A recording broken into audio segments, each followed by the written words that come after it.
Bonsoir à toutes et à tous. J'ai le plaisir d'introduire cette conférence qui va être donnée par Maxime Decomer ce soir. Donc Maxime est maître de conférence en sciences humaines et sociales pour l'architecture à l'ENSA de Bretagne, à Rennes. Il est chercheur au laboratoire Grief. Il est par ailleurs membre du comité de rédaction des cahiers de la recherche architecturale, urbaine et paysagère. Et simplement pour donner quelques indications sur son parcours et son travail, je rappelle qu'il est diplômé d'État en architecture et docteur en architecture. J'ai noté que le travail qu'il avait mené dans le cadre de son projet de fin d'études et donc aussi dans le cadre de son mémoire touchait déjà à des thématiques qu'il va évoquer ce soir. Donc il l'avait soutenu ce PFE en 2008 à l'ENSA Paris-Malaquais. Et donc Paris-Malaquais déjà aussi dans l'enceinte, je dirais, historique de l'enseignement d'architecture en France, en tout cas dans les murs. Un PFE qu'il avait donc mené sous la direction de François Magendie sur un sujet qui souligne, je dirais, la grande cohérence des travaux qu'il a menés depuis, puisqu'il portait le titre suivant, l'Hôtel Gadet, la réinterprétation de la pensée d'une époque. L'Hôtel Gadet, c'est un édifice conçu en 1912 par un architecte Gadet qui est le fils de Julien Gadet, qui est à l'origine du code de déontologie, donc le fameux code des devoirs professionnels de l'architecte, et donc un hôtel construit par son fils à destination de son habitation et de son agence, dont on va parler des agences ce soir, donc, et un bâtiment aussi qui a été construite, mise en œuvre par l'équipe des frères Perret. Sa thèse a été soutenue en 2014. Il a travaillé alors sous la direction de Monique Eleb, une psychoclinicienne qui a été une grande figure, je dirais, de la recherche en architecture en France et qui a disparu assez récemment, en 2023.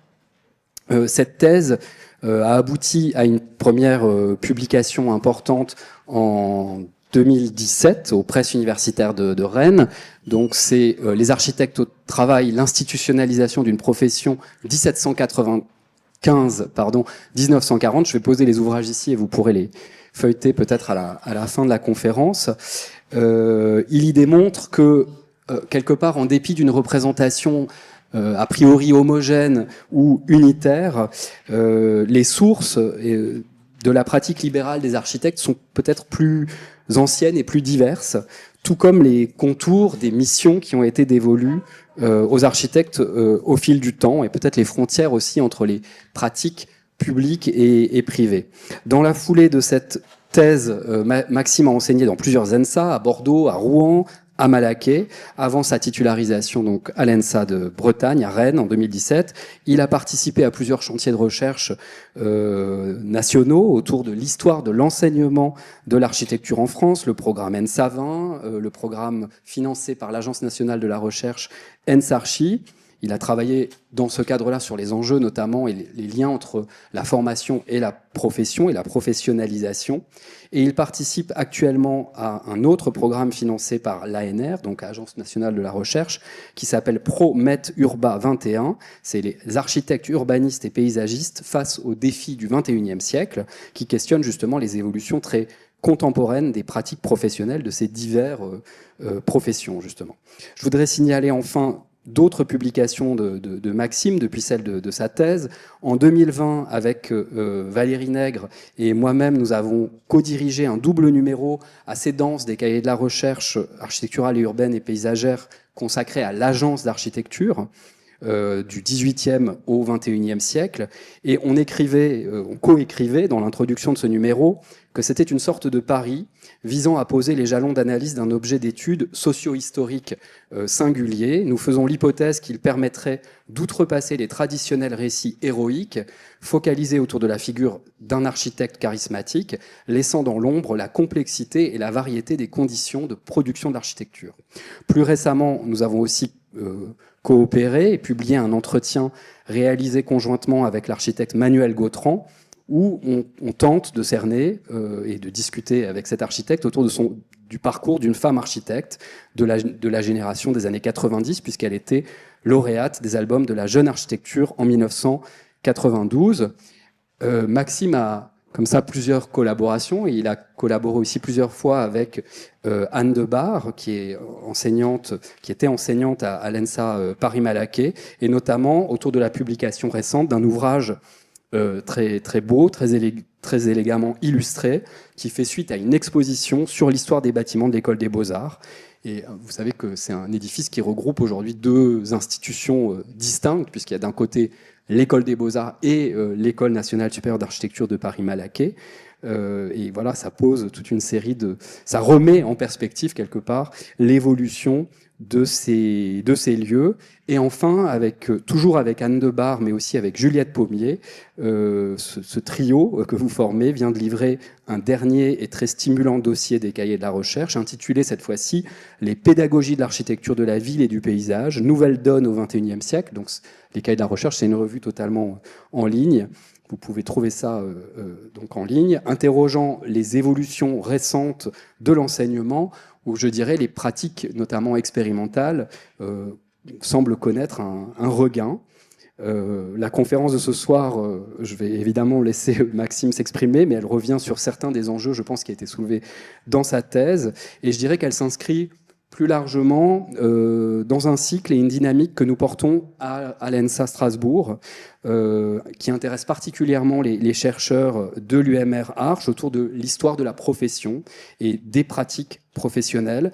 On a lancé plusieurs chantiers communs avec nos collègues de Rennes. Nous avons organisé conjointement en décembre dernier des journées d'études autour de ces questions. Et on va sans doute travailler dans les mois à venir, on va travailler dans les mois à venir à la publication des actes de ces journées où les contributions étaient riches et quelque part on démontré encore une fois l'intérêt d'étudier l'architecte non pas comme un acteur solitaire mais comme le membre d'un groupe, d'un réseau, d'un corps.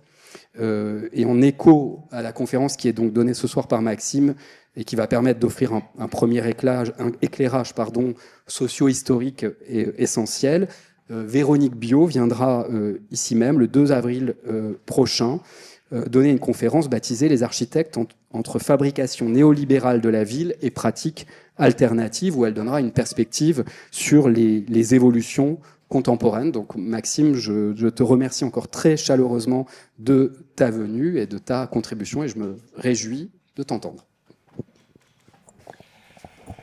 Bonsoir à toutes et à tous, et à mon tour de te remercier Gauthier et de remercier l'École d'architecture de Strasbourg pour cette invitation à participer donc à ce petit cycle de conférences sur la profession d'architecte, et puis voilà aussi pour cette opportunité qui m'est donnée de vous faire connaître mes travaux de recherche, et notamment cet ouvrage qu'a cité Gauthier, qui est issu donc de ma thèse de doctorat en architecture, qui s'intitule « Les architectes au travail, l'institutionnalisation d'une profession ».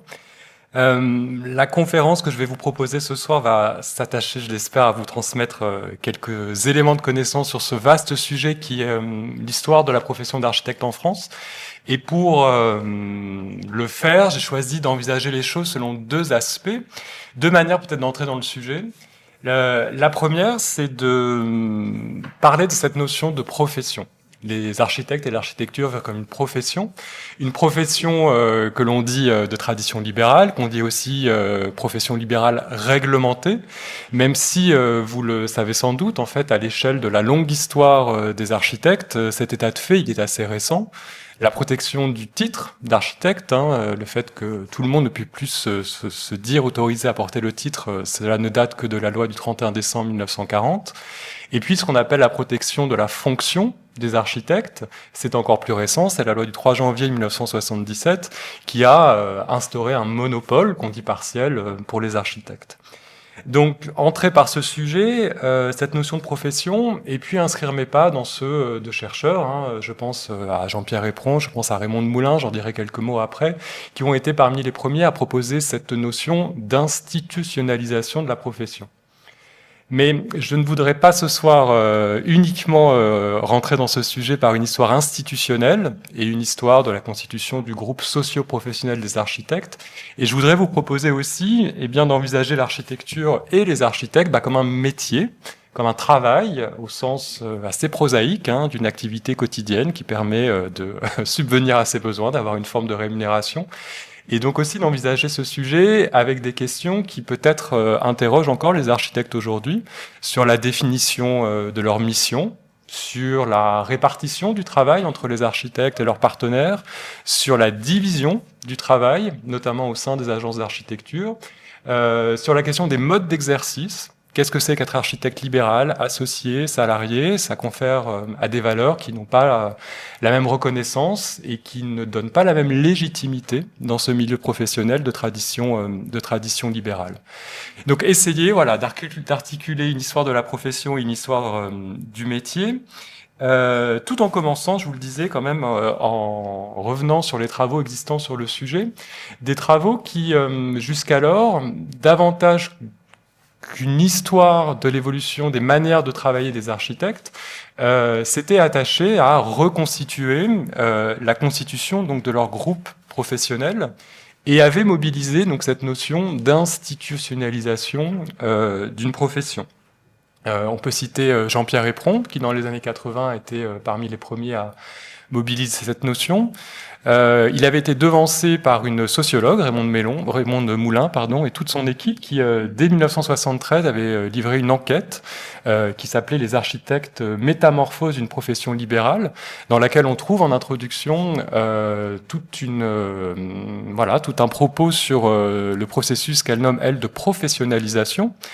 Et puis, on peut aussi citer le travail du sociologue Gérard Ringon, qui nous a quittés il y a très peu de temps, qui est l'auteur de cette histoire du métier d'architecte en France, qui a été publiée dans la collection Que sais-je aux Presses universitaires de France en 1998, et qui lui aussi mobilisait cette notion d'institutionnalisation. Alors, en guise d'introduction, institutionnalisation ou professionnalisation, qu'est-ce que ça signifie? C'est le processus historique et social qui permet à une profession, donc ses membres, mais aussi surtout son activité, d'être reconnue juridiquement, mais aussi socialement, symboliquement, comme étant légitime. Légitime pour en fait avoir le monopole sur l'activité qu'il recherche. Alors, les historiens font débuter ce processus d'institutionnalisation de la profession d'architecte à la Renaissance. C'est au cours de cette période que naît l'acception moderne de l'architecte comme le maître d'œuvre. En s'affiliant aux arts libéraux, ceux qui se revendiquent alors architectes vont progressivement se distinguer des métiers manuels liés à la construction, et ils vont se présenter à la société comme à la fois des artistes et des techniciens, c'est-à-dire capables de concevoir un édifice par le dessin et ensuite d'en suivre l'exécution sur le chantier. Et l'achèvement partiel de ce processus d'institutionnalisation, pour ce qui est de la France, on considère que c'est donc la création de l'ordre des architectes en 1940 et puis la première réglementation et protection du titre d'architecte. Jusqu'alors, la profession était libre, elle était totalement ouverte, tout le monde pouvait se dire architecte. Dès lors, le port du titre est protégé et il est soumis, comme encore aujourd'hui, à l'obtention d'un diplôme national dans une école qui est reconnue par l'État et puis d'être inscrit à l'ordre, d'être reconnu par ses pairs. Donc, durant 5 siècles, aurait donc été actif ce processus d'institutionnalisation qui n'est pas en fait uniquement propre à la profession d'architecte, ça c'est aussi intéressant de le relever. Plusieurs professions dites historiques, on peut penser aux médecins, on peut penser aux avocats, sont passés par ce processus d'institutionnalisation. Ça, c'est un sociologue américain qui s'appelle Harold Wilensky, qui, dans les années 60, a été parmi les premiers à essayer de théoriser ce processus d'institutionnalisation et à essayer de déterminer ce qu'il a appelé des phases, des étapes, en tout cas ce qui constituerait des acquis pour un groupe professionnel qui deviendrait profession. Donc vous les avez à l'écran, tout n'est pas forcément suivi à la lettre et dans cet ordre, mais les architectes, les médecins, les avocats, au cours du temps, d'une activité peut-être menée en dilettante, cette activité devient un travail effectué à plein temps et qui devient la principale source de rémunération de ces professionnels. On va aussi avoir, d'initiative privée ou d'initiative publique, l'établissement d'écoles de formation, c'est-à-dire qu'on va considérer qu'il est nécessaire de renouveler les générations de ces futurs professionnels. On va avoir un grand mouvement associatif ou corporatif, c'est-à-dire que les professionnels en question vont se regrouper vont parfois aller jusqu'à déterminer des règles d'activité, jusqu'à déterminer un code de déontologie, et on considère donc de ce point de vue théorique de la sociologie des professions que le processus d'institutionnalisation est accompli quand le titre est protégé par une loi et totalement accompli quand le monopole est total pour les professionnels en question. En quelques mots, les architectes sont passés par ce processus, ils ont connu ces étapes. La première étape, c'est certainement la constitution de l'Académie royale d'architecture en 1671, qui va offrir une première forme de reconnaissance alors à une élite, vraiment une élite architecturale, qui va aussi offrir un premier enseignement aussi à une élite. Et puis au XIXe siècle, on va avoir une forme d'ouverture de cette profession qui va être plus accessible, plus libre et qui va aussi grandir d'un point de vue numérique. À la suite des lois sur l'instruction publique de 1806, on va créer l'école des beaux-arts et sa section architecture à l'école de Paris, qui va être le premier établissement officiel d'enseignement de l'architecture, dans lequel on va créer un diplôme aussi d'architecte en 1867, même s'il ne sera en rien obligatoire pour exercer avant 1940. Le 19e siècle pour les architectes, c'est aussi un grand mouvement, notamment dans la deuxième moitié du siècle, de regroupement dans des associations, dans des sociétés professionnelles, qui va leur permettre donc de se regrouper pour commencer à discuter de la définition d'une identité professionnelle qui serait commune, pour mieux se distinguer des autres intervenants de l'acte de bâtir, et puis pour commencer aussi à diffuser ce que serait cette identité à la société, commencer à se présenter sous le jour d'une profession dont on sait à quoi elle sert. Les architectes, en 1895, Gauthier l'a un peu annoncé avec l'action de Julien Gadet, se doteront d'un code de déontologie professionnelle. J'y reviendrai. Et encore une fois, il faut attendre 1940 pour la protection du titre. Si je poursuis un peu cette introduction théorique, ce processus d'institutionnalisation, il est marqué par des étapes, mais qu'est-ce qu'il fait qu'il progresse ? Alors là, on peut se référer à un autre chercheur qui est Lucien Carpic, qui lui a travaillé sur l'institutionnalisation des avocats et qui a proposé en fait que ce processus soit alimenté par ce qu'il a appelé des forces qu'on peut aussi appeler des acteurs, au premier rang desquels on va retrouver l'État. Et pour les architectes, l'État qui va prendre plein de casquettes différentes, l'État législateur qui va promulguer des lois, l'État qui va organiser la formation, l'État aussi surtout qui va être le commanditaire, qui va être le maître d'ouvrage public, pour prendre une expression contemporaine. Les professionnels en question sont bien sûr un ensemble d'acteurs très important. Et puis un autre qu'on oublie peut-être parfois, c'est la force du marché, le marché au sens économique, c'est-à-dire à chaque moment l'équilibre qui existe entre un nombre de commandes possibles et un nombre de professionnels qui revendiquent pouvoir les honorer. Ça peut aussi créer des effets. Alors, dans l'histoire des architectes et de l'architecture en France, ces forces-là, on peut considérer en fait qu'elles vont endosser le rôle d'instance de légitimation des architectes jusqu'en 1940, jusqu'en l'absence d'une réglementation du titre. Et l'hypothèse que j'ai fait dans ce travail de thèse, c'est que ces forces, tout en reconnaissant au cours de l'histoire qui pouvait être architecte, peut-être qu'elles ont aussi défini comment être architecte et comment travailler. Donc c'est à ces hypothèses que je vous propose d'apporter quelques éléments de connaissance durant cette heure. Et mon propos va suivre à la fois un déroulé chronologique, mais je vais aussi essayer d'interroger successivement trois de ces forces, en commençant par l'État pendant le XIXe siècle, en poursuivant avec les associations professionnelles d'architectes au tournant du XIXe et du XXe siècle, et en terminant par cette force du marché pendant la première moitié du XXe siècle. J'ai opéré une sélection, il n'est pas possible de tout aborder pendant cette heure, et j'ai aussi essayé de sélectionner des documents, des sources qui vont peut-être être parlantes pour essayer de comprendre ces relations entre métier et profession. Donc plutôt des sources qui vont documenter des agences d'architectes et des sources qui vont documenter ce qu'on appellerait aujourd'hui des services publics d'architecture, en tout cas les lieux et les organisations du travail des architectes au XIXe et au XXe siècle. Le tout va s'inscrire dans une période que je vais balayer très très rapidement, puisqu'on va débuter à la Révolution française pour arriver jusqu'en 1940. La Révolution française qui, entre autres, met fin à l'Académie royale d'architecture, met fin aux corporations de métiers, c'est la libéralisation des métiers, et 1940 où on a cette première forme de réglementation de la profession pour les architectes. Entre les deux, durant ces 150 ans, c'est peut-être le moment où le champ des possibles a été le plus grand pour les architectes, et donc c'est pour ça que je vous propose qu'on travaille sur cette période, pour comprendre comment profession et métiers se sont construits durant cet intervalle. Et pour commencer, j'ai choisi de rentrer dans le sujet par le mot « agence ». Il a été évoqué aussi par Gauthier. Ce mot, aujourd'hui, je pense qu'on peut, voilà, c'est pas le seul, mais je pense qu'on peut considérer que c'est peut-être celui qui est le plus utilisé dans le vocabulaire des architectes pour désigner beaucoup de choses, hein, à la fois leur lieu d'activité, leur organisation de travail, et puis aussi l'ensemble des personnes qui travaillent autour ou qui sont architectes et qui travaillent ensemble. Et c'est un mot qui, c'est intéressant, en fait, ne figure dans aucun des textes qui aujourd'hui réglementent les activités des architectes.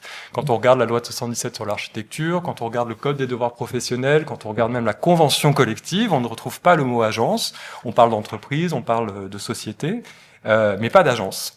En revanche, quand on essaye de trouver dans l'histoire un lien entre le mot agence et le milieu de l'architecture, on a assez rapidement des exemples qui remontent, et peut-être un plus particulièrement parce qu'il est assez bien documenté, c'est ce qu'on a appelé l'agence de l'opéra.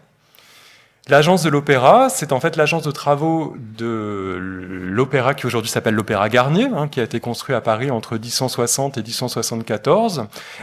C'est un lieu et c'est une organisation qu'on connaît parce que, premièrement, on a des sources écrites. Cet édifice, quand il a été construit, il a en fait donné lieu au déménagement de l'Opéra national dans un nouvel édifice. Et Charles Nuiter, dont je vais bientôt citer les propos, était l'archiviste de l'Opéra et a décidé de tenir un journal de bord de l'édification du nouveau bâtiment qu'on doit donc à Charles Garnier.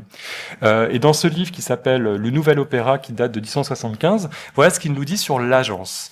Au mois de juillet, les géomètres de la ville procédèrent au tracé des rues et déterminèrent le périmètre de l'édifice. En août, on commença la fouille.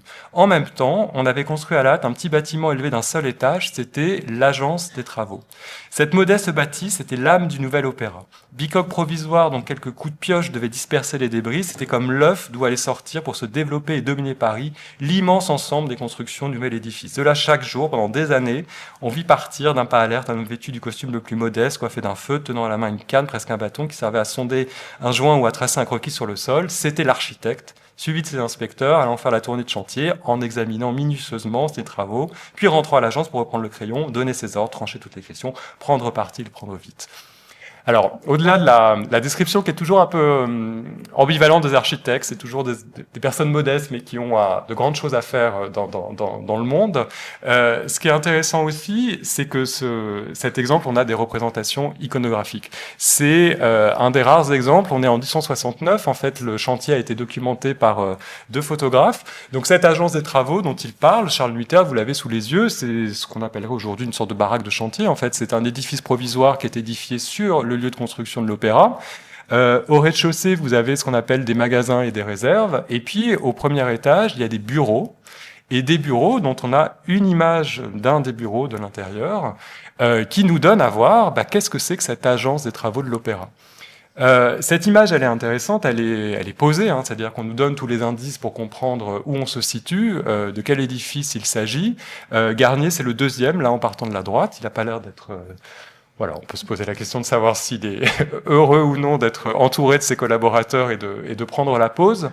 Ce qui est intéressant aussi, c'est que c'est peut-être, en tout cas pour la France, une des premières photographies qui donne à voir l'architecture comme une activité collective. Jusque-là, des portraits d'architectes, on en a beaucoup, mais l'architecte, il est toujours seul. L'architecte, il est dans cette représentation peut-être de la figure de l'artiste. Et là, on est dans un moment de travail collectif où Charles Garnier est entouré d'autres personnes. Et ce qui est intéressant aussi, c'est l'intitulé de ces documents qui aujourd'hui sont conservés à l'école des Beaux-Arts à Paris. On ne parle pas de l'agence de Charles Garnier, comme aujourd'hui. On parle de l'agence des travaux de l'Opéra. Et cette nuance, elle a une importance parce qu'elle nous révèle en quelque sorte la paternité de ce modèle de l'agence des travaux. Charles Garnier, en fait, il n'a absolument pas décidé de mettre en place cette agence. Il n'a pas décidé de la construction de ce petit édifice provisoire. Il n'a même pas totalement décidé avec qui il allait travailler pendant près de 14 ans au suivi de l'exécution de ce chantier. Qui a décidé tout ça? Eh bien, c'est l'État. C'est l'État qui, au XIXe siècle, dans le cadre de la commande publique nationale, met en place, autour d'un architecte auteur de son projet, eh bien, une organisation de travail qui va l'aider, dans le cadre de ses missions de maîtrise d'œuvre publique, on dirait aujourd'hui, à travailler.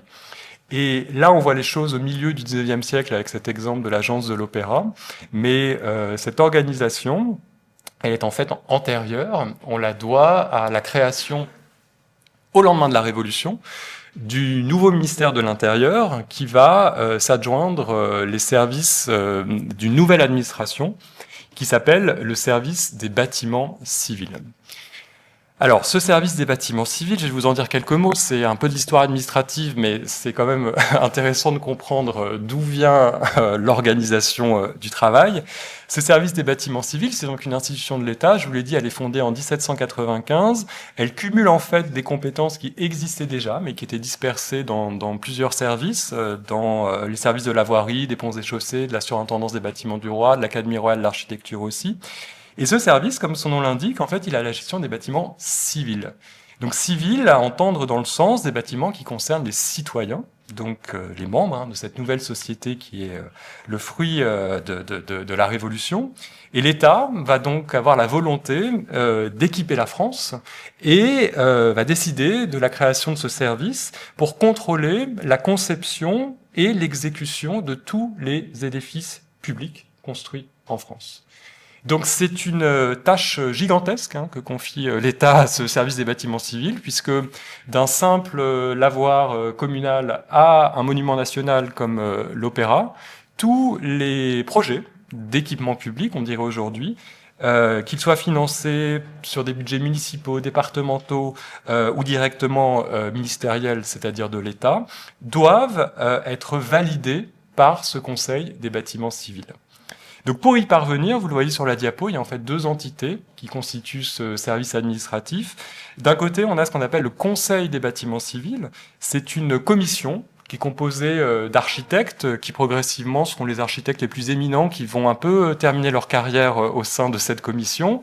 Mais leur rôle est extrêmement important puisqu'ils doivent toutes les semaines se réunir pour porter un avis sur les projets et les devis des édifices publics qui sont projetés en France.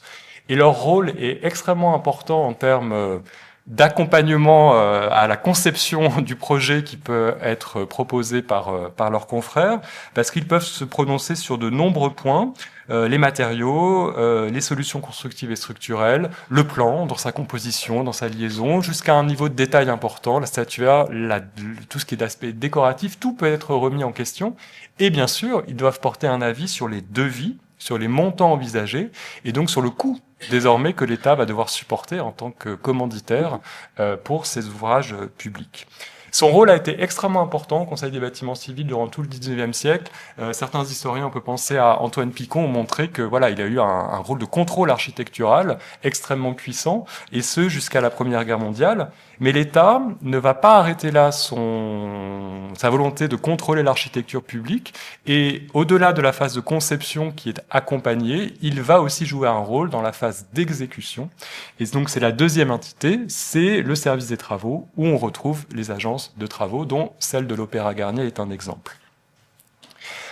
Ce service, c'est intéressant d'en parler parce que il est le fruit, lui, de textes réglementaires et juridiques. C'est-à-dire que si la profession au XIXe siècle n'est pas encadrée, si ce n'est par le Code civil qui attribue les responsabilités aux entrepreneurs, aux architectes, ce service, lui, est défini par plusieurs textes de loi, des décrets, des arrêtés. Là, je vous en montre seulement un qui, en 1852, précise: Pour chaque atelier, alors chaque atelier c'est chaque chantier, une agence est placée sous les ordres de l'architecte. L'agence est constituée par une décision du ministre d'État. Elle se compose d'inspecteurs et d'agents en nombre suffisant pour seconder l'architecte dans la direction, la surveillance et la comptabilité des travaux qui lui sont confiés. Il y a en fait deux types d'agences. Il y a ce qu'on appelle les agences de construction et les agences d'entretien. Les agences de construction, comme leur nom l'indique, elles ne sont créées que pendant le temps d'édification de l'édifice. Les agences d'entretien, certaines sont restées totalement attachées à des monuments parisiens. Encore jusqu'à très récemment, on avait encore des agences d'entretien, notamment au Louvre, à l'École des Beaux-Arts. Donc c'est une tradition qui a perduré.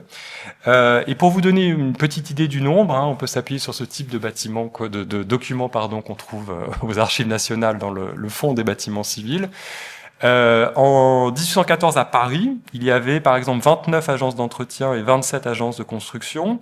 En 1832, on avait 56 agences d'entretien et 17 agences de construction. Voilà. Jusqu'en 1908, il y aura toujours un nombre assez important de ces agences attachées aux édifices et notamment parisiens et bien sûr uniquement publics. Alors, qu'est-ce qu'on peut retenir comme caractéristique de ces agences? Peut-être trois principales. La première, c'est que l'État, grâce à ces agences de travaux pour les monuments publics parisiens, va participer en fait à définir un nouveau lieu de l'activité architecturale. Ces agences, en fait, elles participent à faire émerger un lieu physique en dehors du domicile de l'architecte. Il peut y avoir son cabinet de travail, ou il peut aussi avoir des projets pour une clientèle privée. Mais là, comme on l'a vu avec l'Opéra, toutes ces agences, en fait, elles se déploient dans des lieux physiques. Soit c'est des édifices provisoires, soit ce sont des appartements ou même des bureaux qui sont loués à côté du chantier. Et puis pendant plusieurs années, vont venir y travailler ensemble des personnes. Donc on fait sortir l'activité d'architecture du domicile. Ces bureaux et aussi les ateliers de mise en œuvre ou de stockage des matériaux, c'est cet ensemble en fait que l'État nomme agence. Et donc, progressivement, c'est autant cette organisation du travail que sa traduction spatiale qui nourrit ce terme agence. Et le mot agence, et on l'entend encore aujourd'hui, à l'origine, c'est un terme administratif, en fait, qui a contaminé le milieu de l'architecture et que, les architectes se sont progressivement appropriés. La deuxième caractéristique qu'on peut retenir, vous le voyez un peu sur la diapo, c'est la forte hiérarchie, en fait, qui organise ces structures d'activité. Peut-être que vous l'avez relevé dans le décret du 152, on dit que l'architecte, il est aidé d'inspecteurs, de sous-inspecteurs, de conducteurs. Voilà, dans l'organisation du travail qui est mise en place, du grade le plus bas au grade le plus élevé, on peut commencer comme conducteur de travaux, et puis second sous-inspecteur, premier sous-inspecteur, troisième inspecteur, deuxième inspecteur, premier inspecteur, et en haut, un unique architecte, directeur d'agence. Cette organisation, elle ne sort pas de nulle part en 1795. En fait, elle a déjà cours dans d'autres services administratifs. On peut penser au service des ponts et chaussées, qui utilise déjà cette forme de mise en place de missions et de fonctions. Donc voilà, ce sont des grades qui sont définis, auxquels correspondent des rémunérations qui sont précises, et puis auxquelles correspondent aussi des missions, des activités. Quand on est premier inspecteur de telle agence des travaux, on a ce qu'on appelle aujourd'hui une sorte de fiche de poste, où on sait ce qu'on doit faire tous les jours lorsqu'on se rend à l'agence. La troisième caractéristique, c'est peut-être cette organisation de ce qu'on appelle aujourd'hui les modes d'exercice. C'est-à-dire que finalement, on va retrouver dans ces agences des personnes formées à l'architecture, mais qui n'exercent pas l'architecture sous le même mode. Donc on a généralement un seul poste d'architecte directeur d'agence par agence. Comment on fait pour accéder à ce poste? Eh bien, généralement, il faut déjà avoir eu un parcours brillant à l'École des Beaux-Arts, puisqu'il faut être premier Grand Prix de Rome, de l'Institut de l'École des Beaux-Arts. Une fois qu'on a eu ce prix, une fois qu'on est rentré du séjour à Rome, eh bien, quand on revient, généralement, on reçoit une commande de l'État, une commande des plus prestigieuses. Au début, c'est vraiment ce qu'on dirait aujourd'hui des commandes de gré à gré. Après, il y a des concours qui peuvent être organisés. Mais en tout cas, notre réussite dans notre scolarité nous assure d'une carrière extrêmement prestigieuse. Ce lauréat, il est tout seul. Il est le seul à pouvoir se dire architecte. Il est aussi le seul à être rémunéré par des honoraires proportionnels au montant des travaux qu'il dirige. C'est-à-dire que c'est le seul à bénéficier de la rémunération traditionnelle des professions libérales dans ce contexte de la commande publique. Qui sont les autres agents? Eh bien, généralement, ce sont des personnes qui ont été formées à l'architecture, et notamment à l'école des beaux-arts, mais qui n'ont pas forcément aussi bien réussi, mais qui ont été remarquées et qui vont proposer leurs services. Mais même si elles ont été formées à l'architecture, ce qui est intéressant, parce qu'on dépouille les archives, c'est qu'aucune n'a le droit de se faire appeler architecte dans le cadre de ces activités. C'est monsieur l'inspecteur, monsieur le conducteur, monsieur machin, qui est en relation avec l'architecte. Et l'autre différence, c'est la rémunération. Tous ces agents bénéficient en fait ce qu'on appelle un traitement, donc ils sont quasi des agents publics ou des fonctionnaires si on prend nos catégories actuelles. Tous les mois, ils reçoivent leurs émoluments en fonction du travail qui est le leur, en fonction de leur position dans cette échelle hiérarchique. On peut progresser dans l'échelle et on a quand même connaissance de certains individus qui, dans la même agence ou dans plusieurs agences au cours du Xe siècle, arriveront parfois à obtenir la commande et à obtenir le poste d'architecte directeur. Mais on peut aussi faire toute une carrière en tant que salarié, finalement, dans une agence de travaux publics. Cette organisation du travail, elle est intéressante à connaître aussi parce que, encore une fois, jusqu'en 1940, dans d'autres types de commandes, elle n'est pas forcément organisée. Et la commande publique reste la commande la plus prestigieuse, même si elle ne va pas forcément être celle qui va proposer le plus de volume au fur et à mesure de l'avancement du XIXe siècle.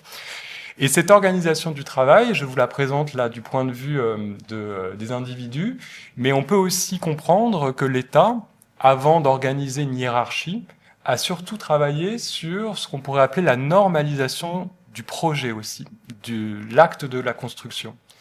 C'est l'État, on découvre ça grâce aux archives, qui, par exemple, a réintroduit le devis estimatif obligatoire avant le démarrage des travaux au XIXe siècle dans la commande publique. C'est l'État qui a rendu obligatoire la rédaction des cahiers des charges. C'est l'État qui, endossant ce rôle de commanditaire, va, au fur et à mesure du XIXe siècle, réutiliser alors des documents qui pouvaient déjà avoir cours dans le suivi des travaux, mais qui va leur donner une valeur réglementaire et presque une valeur de contrat, l'État va valider ces documents pour autoriser quoi? Autoriser finalement à ce qu'on passe à une étape successive ou ultérieure du projet. Donc le phasage du projet, qui a été totalement réorganisé et rendu obligatoire par la loi MOP dans les années 80, a quand même un lointain antécédent de siècles auparavant. L'État a voulu mettre ça en place et a affecté la production de chacun de ces documents et la responsabilité de chacun de ces documents à des personnes placées dans ces hiérarchies.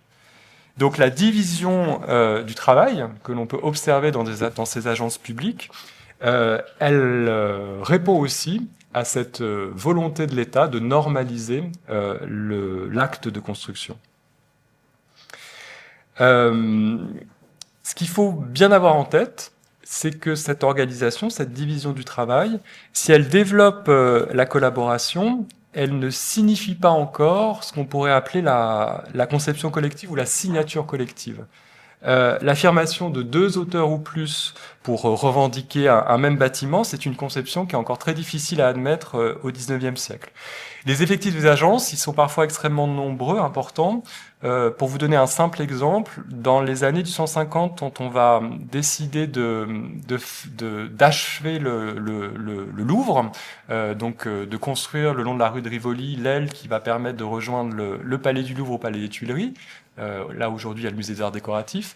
L'histoire de l'architecture ne retient que 2 architectes. C'est Visconti, qui est l'auteur, c'est vrai, qui décède, qui va être remplacé par Le Fuel.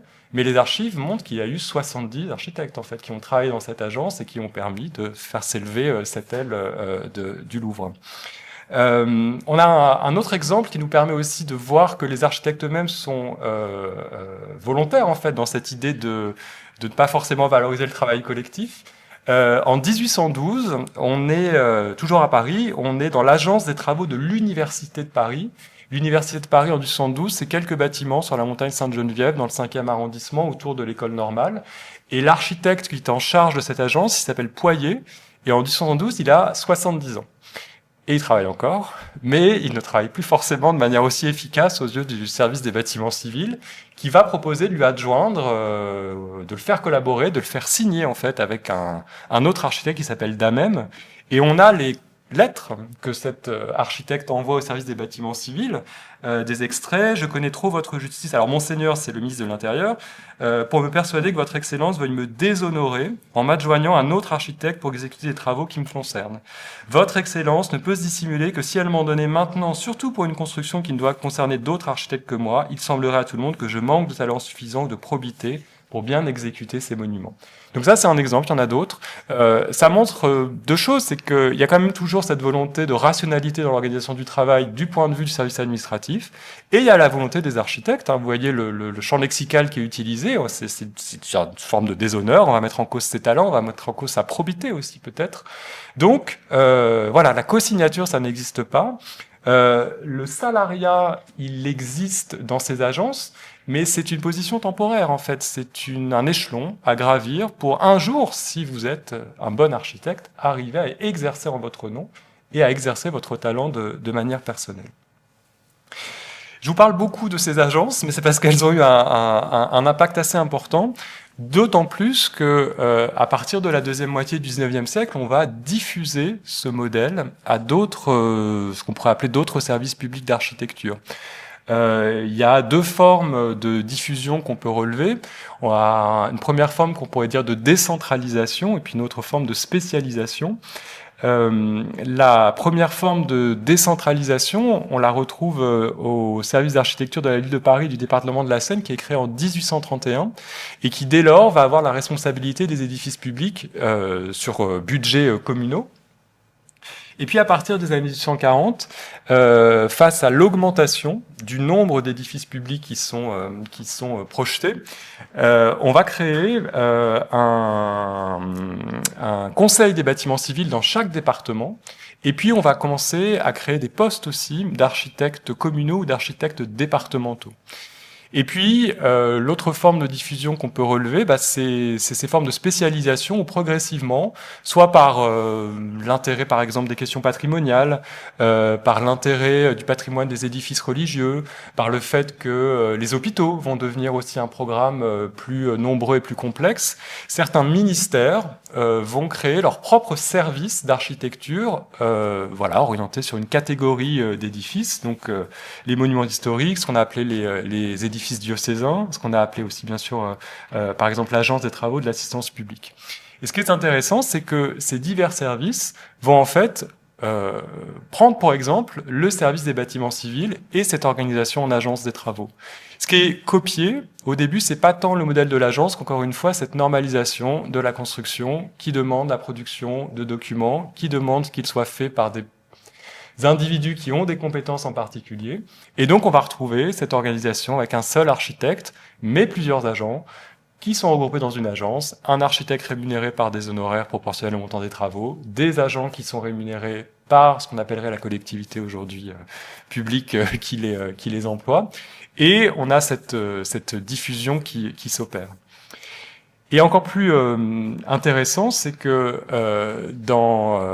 à partir des années 1840, on va aussi parfois avoir la diffusion de ce modèle du domaine public vers la commande privée.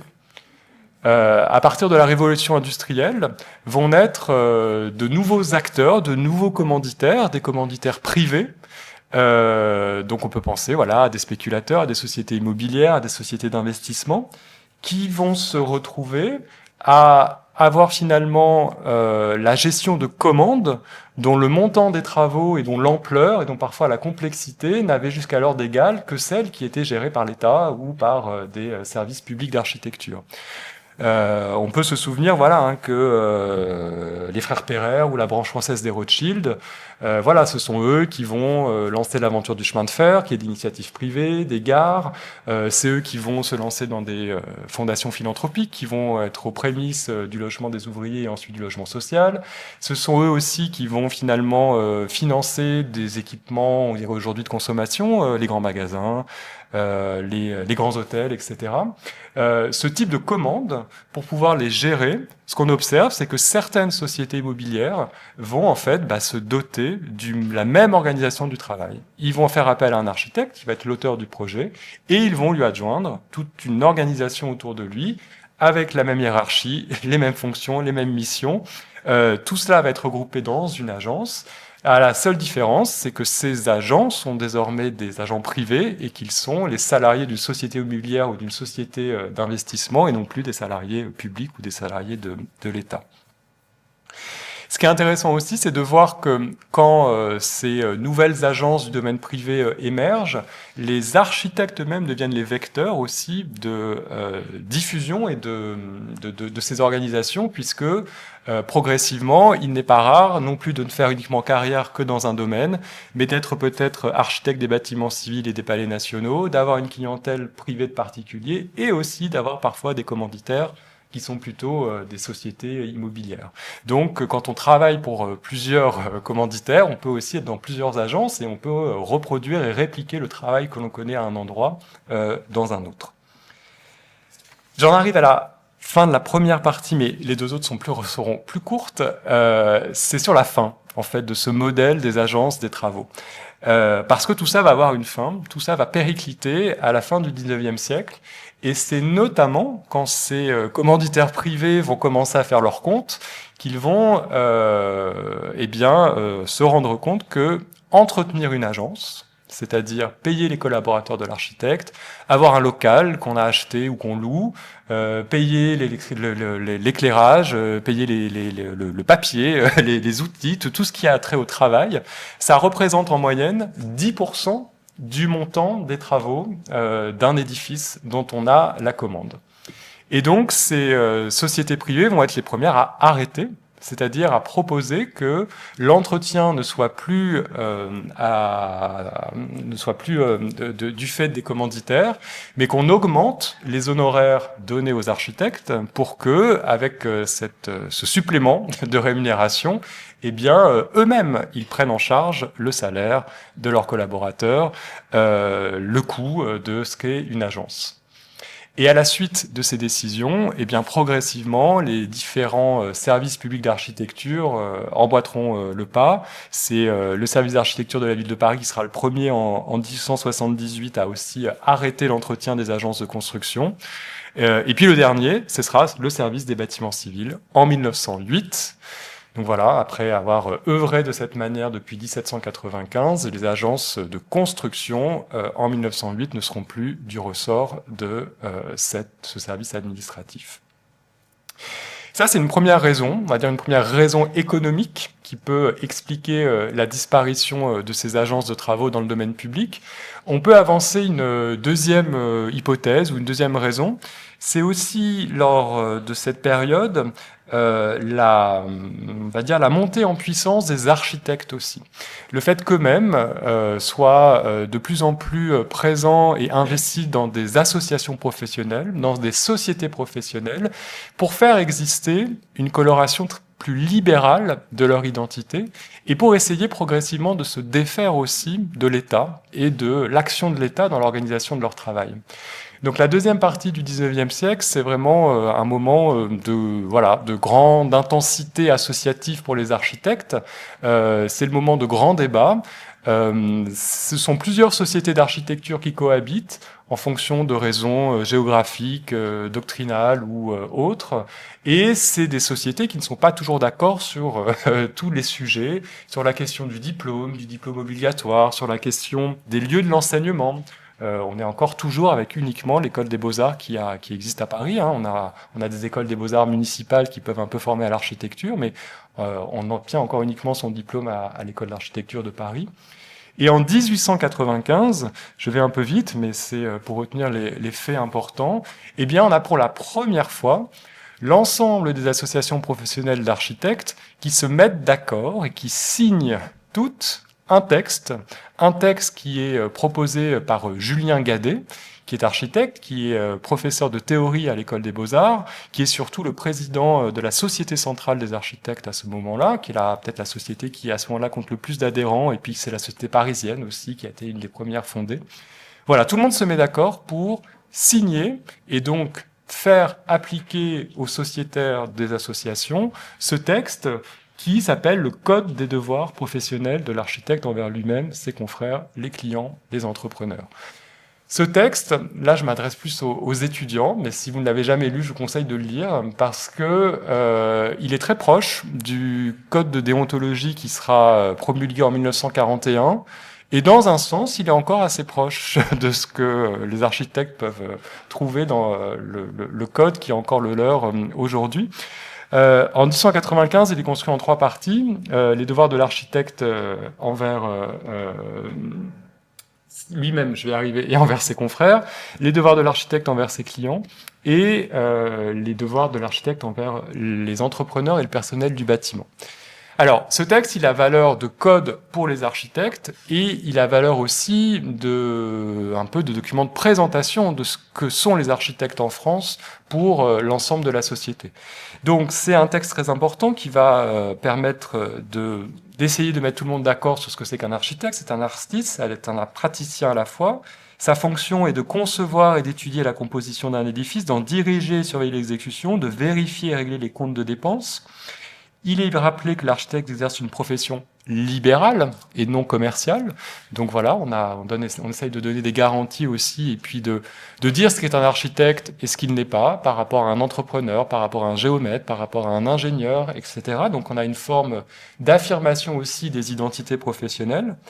Et puis, ce qui est intéressant, en tout cas moi c'est aussi comme ça que je le lis, eh bien quand on le parcourt, nulle part on ne peut voir qu'on ne peut être architecte autrement qu'en libéral, en fait. Nulle part, on peut comprendre qu'on peut s'associer avec un confrère. Nulle part, on ne voit qu'on pourrait peut-être être salarié d'un confrère. Tout ça, ça n'existe pas. La seule situation où on est au service d'un confrère, c'est quand on fait son apprentissage. C'est-à-dire qu'on est encore élève et on va se former dans l'agence ou dans le cabinet d'un aîné qui va nous donner les ficelles du métier et véritablement compléter notre formation à l'École des Beaux-Arts. Pourquoi est-ce qu'on ne voit pas, en fait, finalement, cette pluralité des modes d'exercice? Peut-être pas tant parce qu'il n'existe pas, que parce qu'il faut privilégier une identité, et que cette identité, elle doit être fondée sur des valeurs libérales. Donc à ce moment-là, les architectes aussi n'hésitent pas à revendiquer la responsabilité aussi.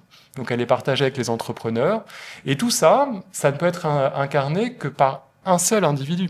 On ne peut porter la responsabilité que seul, on ne peut être que talentueux que seul, et donc c'est ce mode d'exercice qui est fortement valorisé à ce moment-là.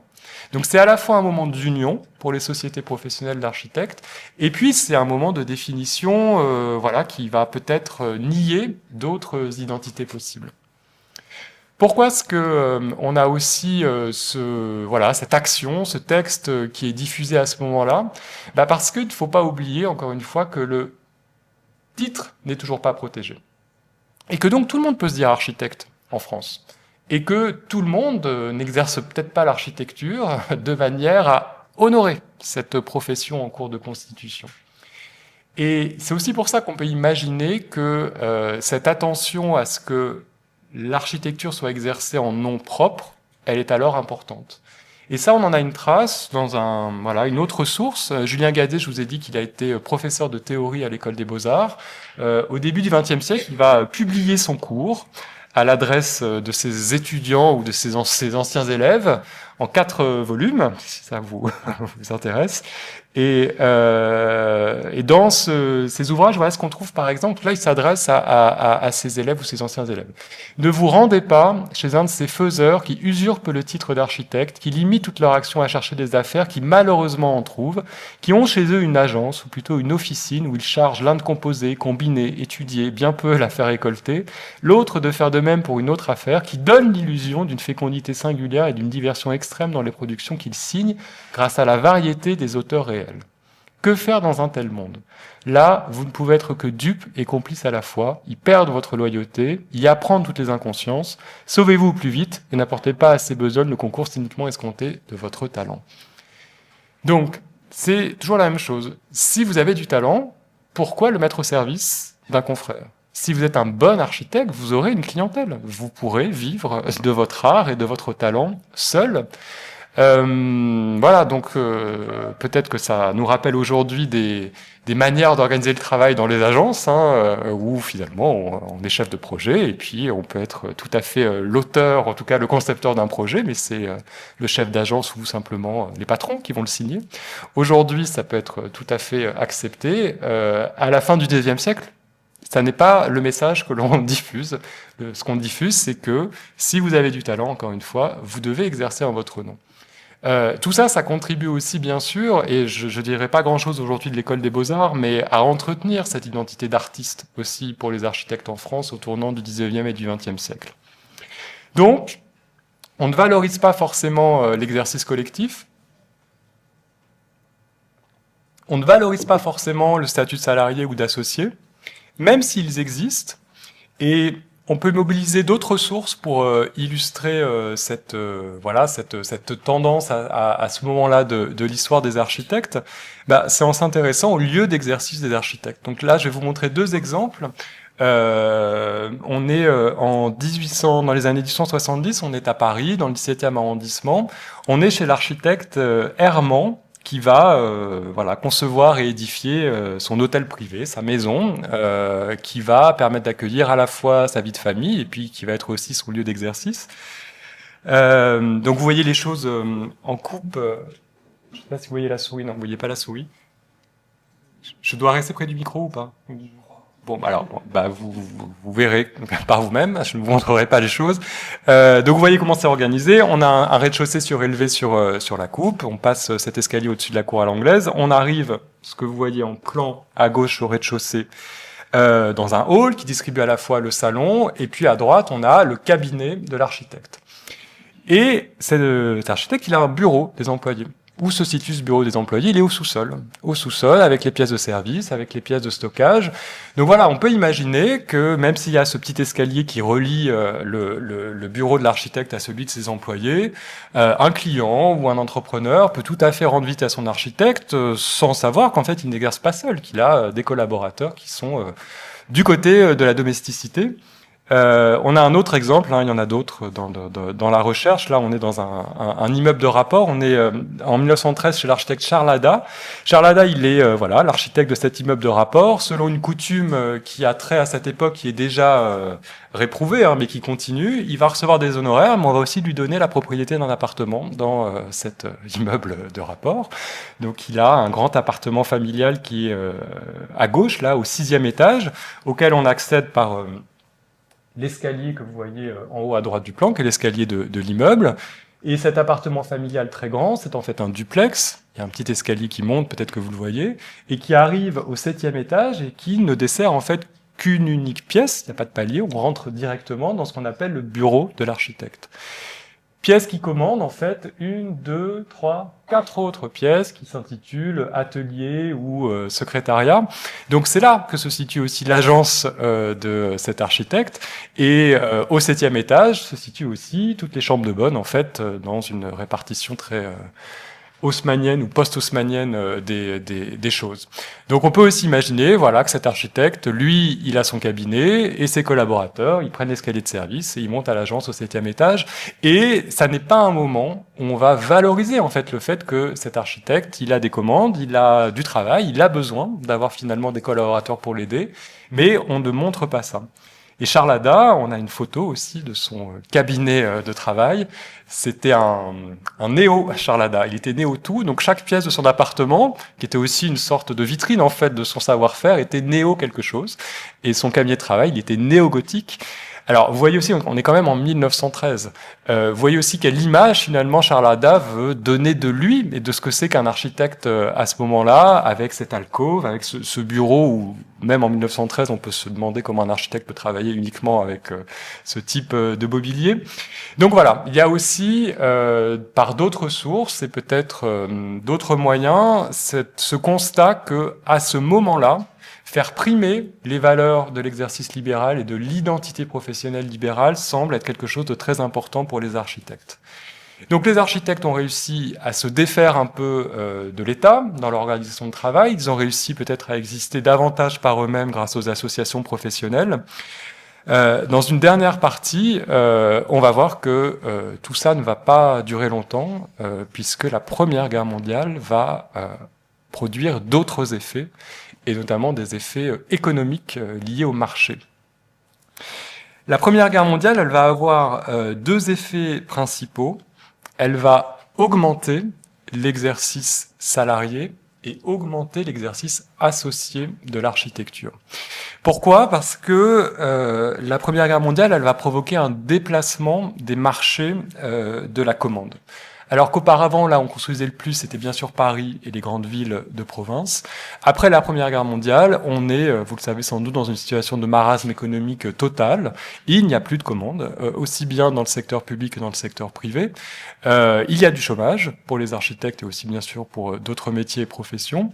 Et le seul endroit où finalement on a encore une forme de commande et de travail possible pour les architectes, eh bien, c'est ce qu'on en a appelé les régions libérées, c'est-à-dire les régions qui ont subi le plus de combats, qui ont été en partie occupés, et qu'il faut relever, pour lequel on va créer l'œuvre de relèvement national et le ministère des régions libérées.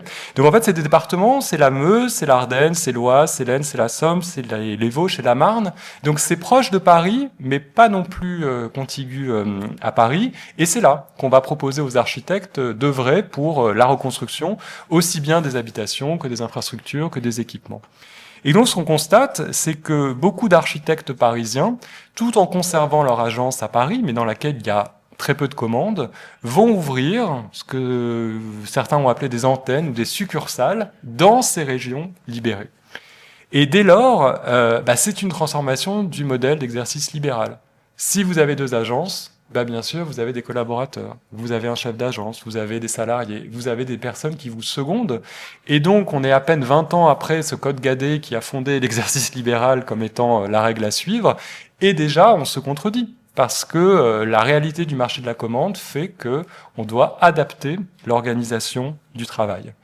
Et tout ça, ne se fait pas sans mauvaise volonté, parce que on a aussi des architectes qui ferment leur agence, en fait, parce qu'ils n'ont plus de commandes, et se retrouvent à devoir proposer leurs services en tant que salariés à des confrères qui, eux, parviennent à continuer à avoir une activité. Et on a une source parmi d'autres dans la presse. Là, on est dans La Construction moderne, qui est une revue d'architecture hebdomadaire, et qui publie cette lettre anonyme d'un architecte qui nous dit: profession libérale et artistique, nous dit-on. Je demande simplement si c'est bien exercer une telle profession que d'avoir son agence directoriale et purement administrative à Paris, avec de multiples agences dans les régions libérées, de véritables usines où travaillent par dizaines des salariés sous la direction lointaine et olympienne du grand patron. En effet, le propre d'une profession libérale, c'est d'être exercé par son titulaire personnellement, avec quelques collaborateurs seulement, le plus grand chirurgien, un assistant, quelques élèves et infirmières, mais non des usines à succursales multiples pour opérations, comme certains de nos confrères en ont pour les estimations et reconstructions dans les régions libérées. Pour les avocats, même situation, je ne crois pas que le bâtonnier le plus célèbre ait d'autres personnels que quelques secrétaires et dactylos. Profession libérale que la nôtre, donc profession exercée par le titulaire même, n'ayant que quelques collaborateurs avec qui nous sommes en contact permanent. Profession commerciale que celle des grands négriers que nous connaissons tous dans les régions libérées et qui voudraient encore plus régner en maître dans la profession. Voilà. Répartition des commandes, réorganisation des modes d'exercice. L'autre effet, je vous l'ai dit, que l'on peut attribuer à la Première Guerre mondiale, c'est peut-être une augmentation de l'exercice associé. Alors ça, on peut essayer de le documenter. Donc si on considère par exemple que ce qui est publié dans La Construction moderne, je vous l'ai dit, c'est une revue qui à un moment a été publiée hebdomadairement et qui est considérée comme rendant compte quand même de manière assez juste de l'actualité architecturale des édifices qui sont livrés en France. Donc si on relève dans La Construction moderne le nombre de projets qui sont publiés et attribués à 2 architectes ou plus. Voilà ce qu'on constate avec la courbe que vous avez derrière moi. Bien évidemment, avant la Première Guerre mondiale, il y a déjà des associations ou des duos ou des trios d'architectes qui signent collectivement des édifices. Mais après la Première Guerre mondiale, on va arriver dans les années 30 jusqu'à presque un projet sur 3 dans la construction moderne qui, dès lors, est signé de 2 architectes ou plus. Donc ça, voilà, on le constate. Après, ça peut s'expliquer de manière différente. C'est peut-être un effet de la rétractation de la commande, moins de commandes. On peut aussi penser que c'est le moment où on a des nouveaux matériaux, des nouvelles mises en œuvre, on a des programmes plus complexes aussi. En tout cas, où peut-être cela nécessite d'être désormais plusieurs architectes pour concevoir et suivre l'exécution d'un même projet. Donc, augmentation de l'exercice associé, augmentation de l'exercice salarié. Tout ça se voit dans les agences elles-mêmes, et c'est sur ces images, quelques images d'agences de l'entre-deux-guerres que je voulais terminer ce propos. L'agence des frères Perret, sans oublier qu'ils étaient architectes et entrepreneurs, que l'on voit ici dans les années 1930, donc dans un immeuble qu'ils signent rue Renoir dans le 16e arrondissement, où Perret a aussi habité, où l'agence est située en fait au rez-de-chaussée et au sous-sol, et donne en fait dans une rue en contrebas, donc éclairée naturellement. Donc vous voyez sur le plan, c'est une surface qui fait 330 mètres carrés, où on a dorénavant beaucoup de postes de travail pour les dessinateurs, c'est ce que vous voyez sur la gauche de l'image, et où les Perret en fait travaillent plutôt là sur la droite, avec une séparation finalement très peu marquée entre leur lieu de travail et puis celui de leurs collaborateurs. Et voilà, quand on rentre dans cette agence, on descend cet escalier hélicoïdal en béton, et dorénavant, contrairement aux exemples que je vous ai montrés il y a quelques minutes, là, on donne à voir aux éventuels commanditaires la force de travail qui est celle de l'agence. On ne dissimule plus les collaborateurs, les salariés, les dessinateurs, les architectes et les ingénieurs. On montre ce que c'est qu'une agence moderne. Il y a peut-être un lien entre ce mouvement aussi et cette représentation des architectes à ce moment-là, dans leur travail visuellement. Un autre exemple, qui est peut-être celui que l'on connaît, qui est le plus documenté d'agence de l'entre-deux-guerres, c'est l'agence de Michel Rouchepitz. Alors Michel Rouchepitz, il a eu une carrière extrêmement complète d'un point de vue des commanditaires, des programmes. Il a eu beaucoup de fonctions, de titres, et puis il a exercé aussi bien pour la commande publique que pour la commande privée. Et dans les années 30, il va signer, toujours à Paris, toujours dans le 16e arrondissement, un immeuble de bureau pour une compagnie d'assurance sur un îlot entier. Et il va recevoir, en plus de ses honoraires, la propriété d'une partie du rez-de-chaussée. Et donc, il va avoir la possibilité de dessiner, de concevoir dans ce local l'agence de ses rêves, en tout cas l'agence qui correspond le mieux à sa manière de travailler. Et donc, vous voyez qu'il sépare les choses en plan, donc ça fait 250 mètres carrés, en 2 grands espaces, l'espace des études et l'espace des exécutions. Dans d'autres documents plus détaillés, on voit même qu'à l'intérieur de la salle des études, parce que Rouchepitz a aussi beaucoup écrit sur la description de son agence.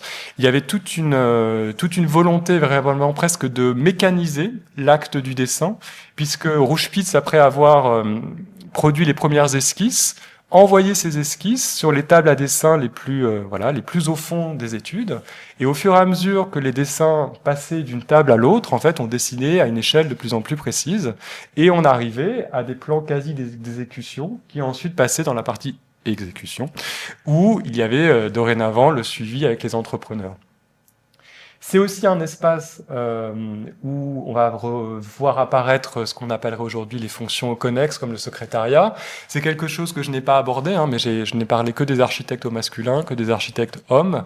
Malheureusement, en fait, les femmes sont plus nombreuses à arriver dans le domaine de l'architecture, d'abord par des fonctions de collaborateurs ou de collaboratrices que par les fonctions d'architecte en elles-mêmes. Et puis, Rouchepitz, il a son bureau, qu'il appelle désormais direction, et aussi cette rotonde de réception. On a des photos aussi de cette agence, et c'est assez intéressant. Quand on rentre en fait dans cette agence, voilà ce qu'on donne à voir aux visiteurs. On donne à voir dans ce couloir en partie basse tout ce que l'agence a déjà fait, tout ce que Michel Rouchepitz ses œuvres. Et puis, on a ces cloisons vitrées à mi-hauteur. Et qu'est-ce qu'on voit quand on passe? À droite, on voit la salle des études. La salle des études, dont Rouchepitz est très fier aussi, parce qu'il a tout dessiné. Donc, il a essayé de concevoir des éléments de mobilier ergonomiques qui sont adaptés au travail de dessin de ses collaborateurs. Il y a les équipements les plus modernes, il y a l'électricité, il y a le téléphone, il peut joindre ses différents services, il y a la lumière, etc.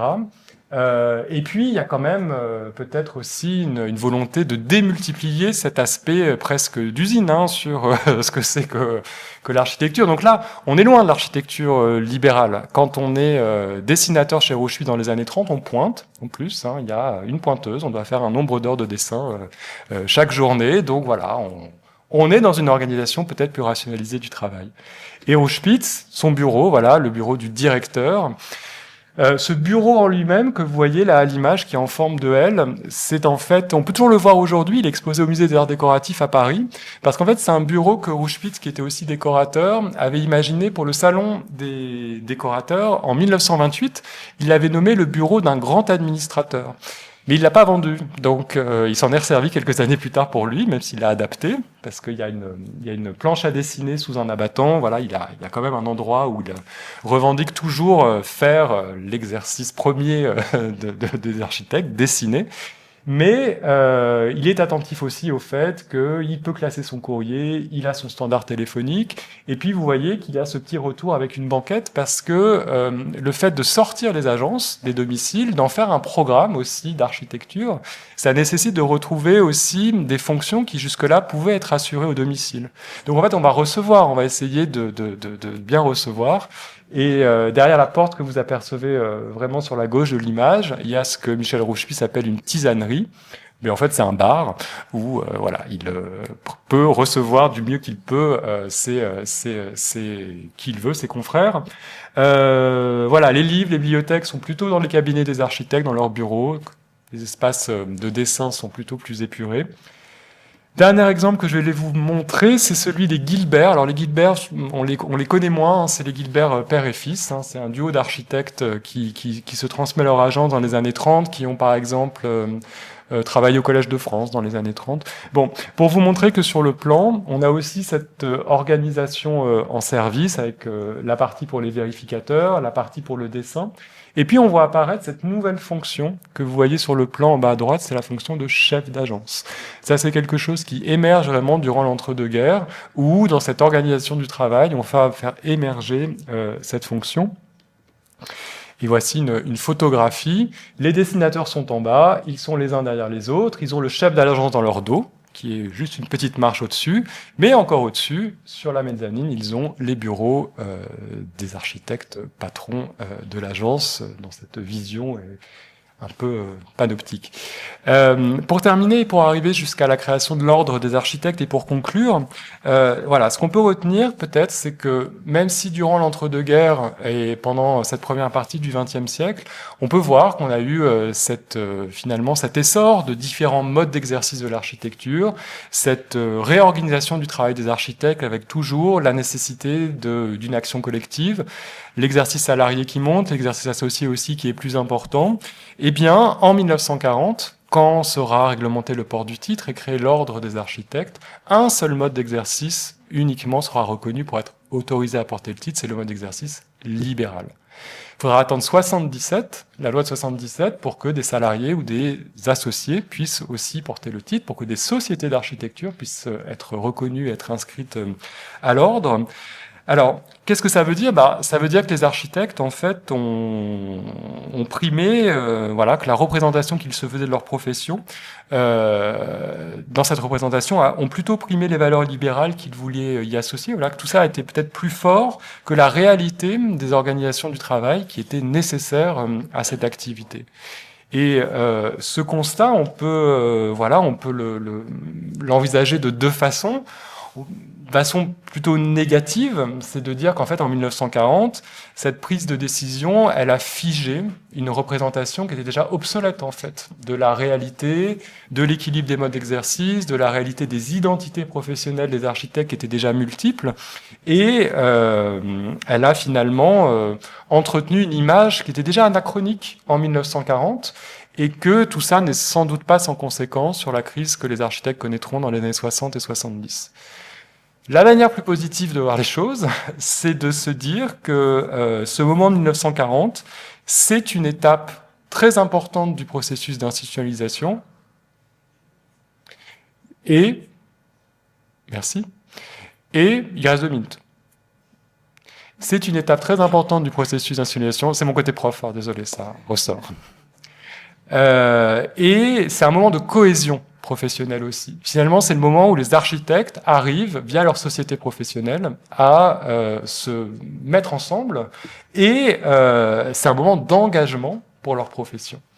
Et si, peut-être, pour ouvrir la discussion sur des sujets plus actuels, ce que nous dit la sociologie des professions, c'est que pour un groupe professionnel, quel qu'il soit, assurer et réassurer sa cohésion, c'est une donnée indispensable pour continuer à maintenir son territoire professionnel. Et les membres des professions libérales, et ça vaut pour toutes les professions libérales, ont parfois peut-être tendance à prendre pour des acquis irrévocables ces différentes étapes, justement, là qu'on a vues pendant la séance. Voilà, on l'a eu, on l'a acquis, c'est inamovible. Or, on est toujours dans des situations de transformation économique, sociale, politique. On est toujours dans des formes de division du travail, dans des formes de concurrence aussi entre des métiers, des nouveaux métiers qui peuvent apparaître. Et tout ça, ça impacte sans cesse le champ de compétences aussi des architectes. Et donc, voilà, toute profession, pour entretenir ou étendre les limites de son territoire professionnel, en fait, se doit de renouveler sa légitimité professionnelle. Et cette légitimité professionnelle, eh bien, c'est avant tout aussi une question de cohésion professionnelle. Être d'accord, chacun, et tous ensemble, sur ce que c'est. Je vous remercie pour votre attention.